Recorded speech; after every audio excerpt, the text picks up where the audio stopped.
to find those. Yeah. Gives the car a good washing. Well, that's the thing, you know, where it rains, it actually pours, but we Hard just, rain. the coverage has just been very spotty. Yeah, it's just a testament to how much humidity is in the air right now. If it's going to rain, you're going to get some rain. Yeah, but you can feel it when you walk around. That air is moist. That's kind of, you know, today we were thinking with all the moisture, we got a front stalled out, we were thinking we'd see more of these scattered showers, just not seeing a lot. Let's take you to the next big thing here, and a lot of the heavy rain's been off to the south, and seeing a lot of that rain pushing in across Florida and then down into southeast Alabama, but here locally the rain coverage has been very, very limited. Live look from Oak Grove, and I was noticing to the south you could see some of those towering cumulus clouds growing earlier. We did over Coosa County. We actually had a isolated pop-up. This is right there close to Sylacauga, 83 degrees. That's a live view right now, by the way, on our First Alert Sky Vision. And how about that sunset? A lovely view there from Brookwood Baptist Medical Center. Lauren and I just stepped out and the sun was behind that one cloud right there, so you could really see those lovely rays. What a view this evening. But hey, it's going to stay dry for most areas through the early evening here. Not seeing much in the form of wet weather. The only pop-up as we look at First Alert AccuTrack radar, there's one lone shower. You can see it showing up right there south of Moundville. And if that holds together, I know folks here around Stewart and Akron, you get some of that rain, we'll be very happy. But that's about all we can find. In fact, yeah, I mentioned Stewart, and you can see right there as that tracks south along Highway 69. So getting a little bit of wet weather here for areas to the south, but that's about all we can find. When we say isolated, I think that's about as isolated as it gets. And those rain chances will stick around 20%. You can see there as we look at this evening, most areas staying dry with temperatures in the 70s, but we're going to explore those rain chances for the rest of the week. Also updates on what we're tracking in the tropics. I'll be back with a full 7-day forecast. Thanks, Wes. Well, the Mississippi River is expected to drop to historic lows in the coming days, according to NOAA and the U.S. Geological Survey, causing a new water supply concern for many. After being lowered by low rainfall and extreme heat, the mighty Mississippi is now vulnerable to saltwater intrusion. This is due to a saltwater wedge from the Gulf of Mexico entering the river and potentially mixing with drinking water systems in places like New Orleans. To fight it, Louisiana officials will deliver gallons of fresh water to facilities and will also add 25 feet to an underwater levee to temporarily slow the wedge's movement. Without significant rain in the immediate future, the augmented saltwater sill will too be overtopped. We're going to do everything we can to make sure that we're bringing every resource to bear that is reasonably necessary to help us deal with this challenge. And Louisiana's governor declared a state of emergency to tap federal assistance earlier this month and announced plans to send shipments of bottled water to New Orleans. Meanwhile, analysts predict more people will start recycling again, which is good news for our environment.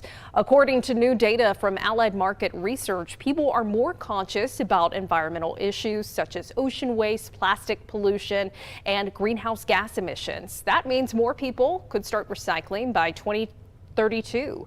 Most of that recycling will happen in the Asia-Pacific region.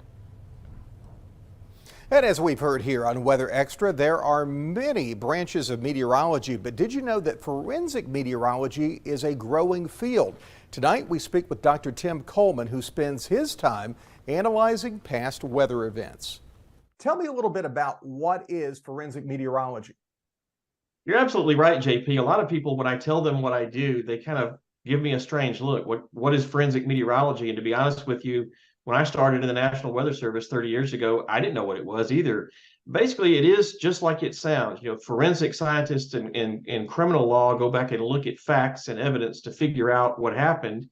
In forensic meteorology, instead of looking into the future and forecasting the weather, we go back into the past and get pieces of evidence about the weather to figure out exactly what was happening at a given location at a given time. What type of clients would utilize the services and the expertise that you provide? Well, we have a lot of different types of clients. Primarily, it is attorneys, because there are a lot of lawsuits over weather. You'd be surprised. Insurance companies, engineering firms use us a good bit. We've had some security companies. Gosh, I mean, Archer Daniels Midland, the big grain exporter, has used us in the past. So there are a lot of things that go on out there where forensic meteorology is necessary. I know over the last couple of years, we have had some pretty active weather in terms of hurricanes. We've had some big rain events, some tornadoes, wind events. What type of cases seem most common that come your way? Well, when I first started out in this, almost 15 years ago, it was just kind of a side gig. I was working full time for the University of Alabama in Huntsville as a tornado researcher and started doing this on the side. And at that time, I did mainly hailstorms and floods. You know, not only how much did it rain, but how fast did it rain. That's very important for stream flow and flooding in neighborhoods and things like that. But as this business just started to grow with some marketing from me, but I've moved more over into doing a lot of hailstorms and a lot of hurricanes. I would say my number one client now is, you know, whether it's the insured or the insurer, either way, we just tell the truth, but it's looking at storm surge and wind versus time, say in a hurricane. In Florida, we've been working with Ian, Sally that hit the Alabama Gulf Coast, Ida in Louisiana, things like that.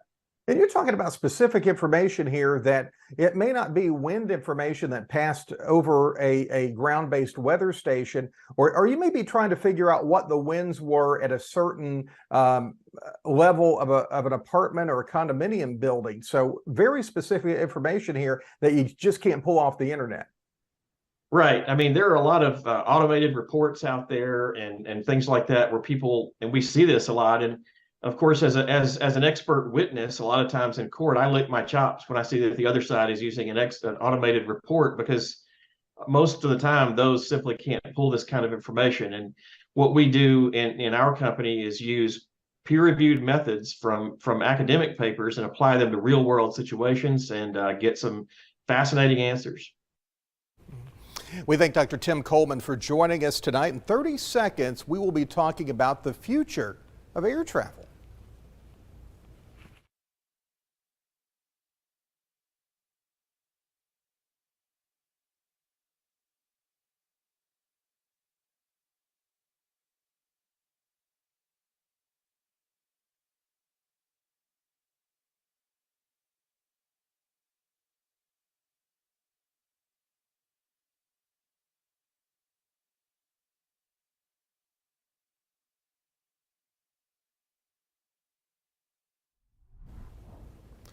And the future of aviation could be changing. Two unique aircraft designs are set to revolutionize air travel without any impacts on the environment. Fox News correspondent Jackie Ibanez reports. As air travel continues soaring back to pre-pandemic numbers, researchers around the world are working on new crafts to get millions of passengers to their destinations without harming the planet. Especially since the International Energy Agency found aviation made up 2% of global carbon dioxide emissions in 2022 alone. It's a problem Germany-based aviation company H2Fly hopes to solve, revealing the world's first ever liquid hydrogen-powered electric plane. The two-seater plane can travel more than 930 miles. The company is looking to make a 40-seater craft that can fly nearly 1,300 miles in the future. The high density of the liquid hydrogen gives us the opportunity not only to fly emission-free, but also to fly long range. Meanwhile, British-based company Hybrid Air Vehicles says their Airlander 10 craft emits up to 90% less carbon than traditional planes. Airlander is designed to be the world's most efficient large aircraft. The airship is filled with helium and powered by propellers. It moves slower than an airplane, but is designed for more comfortable long-distance trips, featuring cabins that can be customized with luxury seats or private bedrooms. Commercial production on the Airlander 10 is expected to start in 2026. Meanwhile, H2Fly has plans to open a hydrogen aviation center at an airport in Germany next year. Jackie Ibanez, Fox News. Well, H2 signed me up for that one. As we head into the new fall season, we're on your side with tips on how to beat seasonal allergies.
Welcome back into First Alert Weather Extra. Chief Meteorologist Wes Wyatt, Mick Ferguson, and meteorologist Matt Daniel join us now to track how daylight hours are gradually decreasing with the end of the year on the horizon.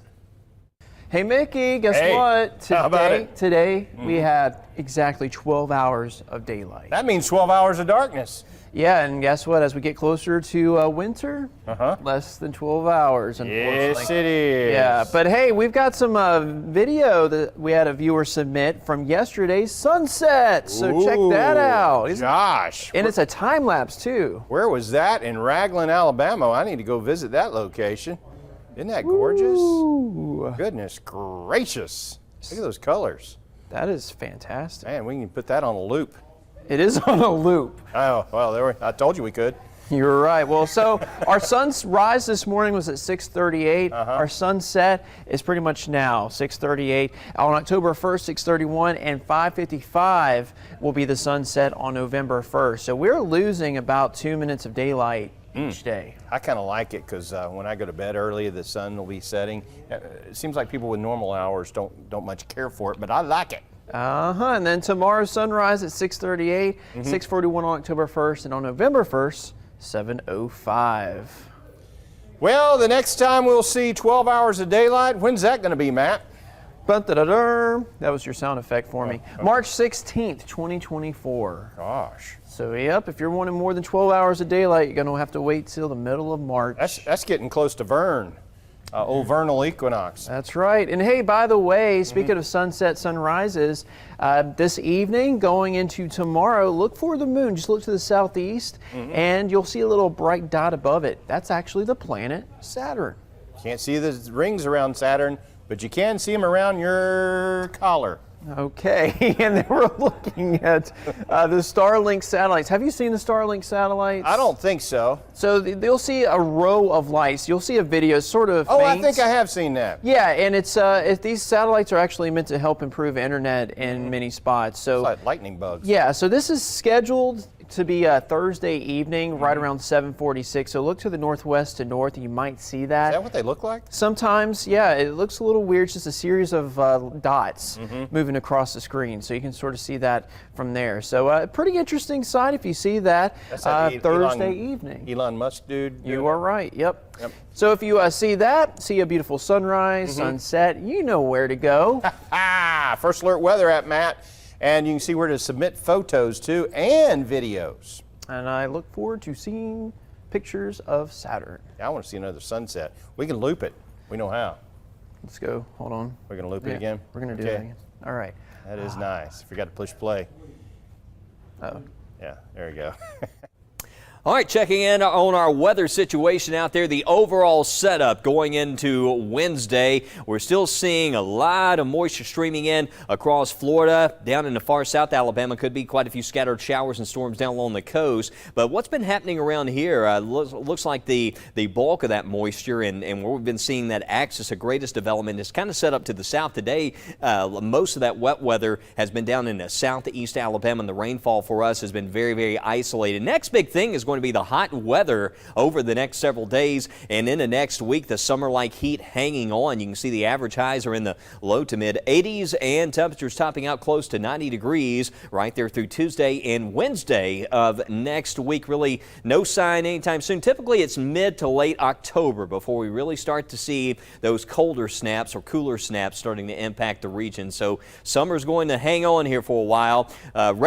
Forecast radar data not showing a whole lot for tonight. Most of us staying dry, and tomorrow just a few morning low clouds that will give way to some sun mixing in and another hot one for the afternoon. This is from the HRRR, some of the high resolution model data not showing a lot as far as rainfall goes. That said, as we talked about earlier in the show, there's still enough moisture around where we think we could see a couple of isolated pop-ups during the peak heating of the day. Rain chance though only around 20%, and even lower rain chances as we go through the rest of the week. But as we kind of switch gears here, I want to show you what's going on in the tropics. And before we fly way out into the Atlantic, you can see on radar we're still detecting one little shower there across Hale County, but that's about all we can find at the moment. But there is a tropical storm out in the Atlantic, Philippe, and that system, the track has start to change more westerly, you can see. Brings this system in by Saturday and Sunday closer to the Caribbean. However,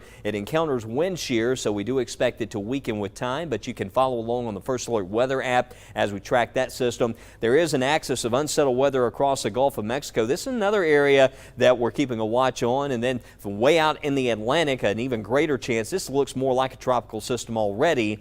We could see the next named system, Rena, developing there, but that's what we're going to be tracking in the tropics. First Alert 7-day forecast. Again, not a lot happening. It's Talladega weekend coming up Saturday and Sunday. Expecting mainly dry conditions, those high temperatures closer to 90 degrees, but staying very hot in the Monday and Tuesday of next week. But we will be closely watching the long-range data. Looks like by Sunday and Monday, one thing is less muggy air could move in, so that should help out with those comfort levels during the overnight hours. But meteorologist Lauren Linehan is taking a close look at that long-range data. We're anxiously looking ahead, Lauren, to see when that first blast of really cool air starts to move our way. Yeah, Wes, we are anxiously awaiting it. I hate to break it to you, at least the next 6 to 10 days. It still looks like here in Alabama and really a good 2/3 of the U.S. we could be seeing temperatures running above average. Now, does that mean we're talking sweltering, triple-digit, record-breaking heat? Not necessarily, but it could mean that here in Alabama, this time of the year, we're supposed to be in the mid-80s, so maybe we could be upper 80s, low 90s. And that's what we're seeing on these potential high temperatures. This is looking at October 2nd through the 11th. So really the first several days of October, showing maybe next week, upper 80s, low 90s, not out of the realm of possibility. We have been seeing hints that maybe once we get past that first week of October, notice we begin to see, could that be a little bit of a cool down? But even if we did see a cool down, does it stay that way typically? It's like, okay, well, we flip the switch in October and then it'll stay that way all the way until next spring. No, but what I will show you is that it looks mild next week in the mornings, and then maybe, big emphasis on maybe by the second weekend of October, which would technically be the first full weekend of October, we could see maybe a cold front coming through that could put us in the 50s. But what about rain chances? Well, I will tell you, as we transition into October, we've already seen a fairly dry forecast this week, apart from some isolated showers, and it looks like 6 to 10 days from now, as we go into the new month, below average precipitation expected. But as we look at the monthly average rainfall for the Birmingham area during the year, as we look at the climatology, you can see September and October are our driest months. So this is nothing unexpected, very typical for this time of the year. But, you know, with little rain in the forecast, ragweed pollen will be running high as we head into October, which could potentially affect those of you with seasonal allergies. In today's Health Minute, Mandy Gaither has tips on how to tackle those pesky autumn allergies. It's that time of year again. The air is crisp, the leaves will fall, and autumn allergies may act up. Things like stuffy nose, drippy nose, sneezing, itching of the nose, or maybe itching, redness of the eyes. Allergist Matthew Rank with Mayo Clinic says allergens floating in fall air can also trigger asthma symptoms, but there are ways to gain control. Rank says to first try saline nasal sprays or rinses, over-the-counter non-sedating antihistamines, and nasal spray medications. Each of those medicines works a little bit differently as far as how fast they work and how well they work. And some of them, particularly the nasal steroid sprays, it's a really good idea to think about 2 to 4 weeks ahead of when your allergy season typically is and getting it started.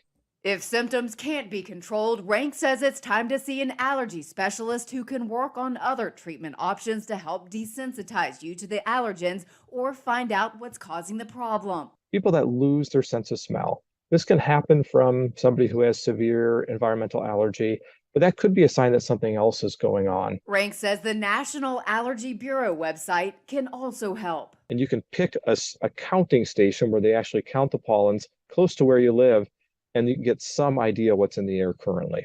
For Health Minute, I'm Mandy Gaither. That's great information there. Dr. Rank also says that anyone having asthma attacks that leads to emergency room or hospital visits should go see their allergy specialist too. And now here's a look at today's Weather Almanac.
All right, welcome back into Weather Extra. And Lauren, you know that picture we were showing the other day, JP had this nice flyover Bryant-Denny Stadium. You couldn't get the game time gig?